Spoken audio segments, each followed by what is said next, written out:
ఉండాలండి. ఇలా చూస్తే ఏంద్ర ఇదే కొట్టేటట్టు ఉంది కదా అన్నట్టు ఉండాలండి అని అనుకొని అప్పుడు అమ్మాయిని సెలెక్ట్ చేసావు. అంతేనా? ఏదో చెప్పు.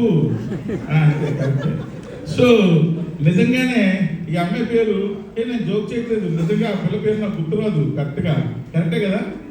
కరెక్ట్. అందుకే కారణం సార్.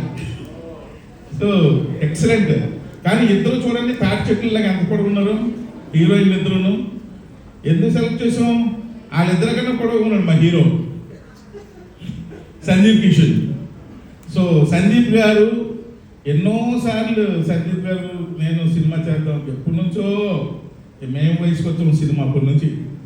ఆ తర్వాత అలాగే భగవంతుడి దయ వల్ల ఒక్కొక్కటి స్టెప్ బై స్టెప్ ఎదుర్కొంటూ వెళ్ళిన తర్వాత మరలా ఈ సినిమా సందీప్ గారు అడిగిన ఒక్క క్షణం కూడా ఆలోచించిన. ఎందుకంటే పాపం ఎన్ని సంవత్సరాలు కళ అయింది ఈ సినిమా చేయాలని. సో ఈ టైంలో నేను నో చెప్పడం కరెక్ట్ కాదనిపించింది.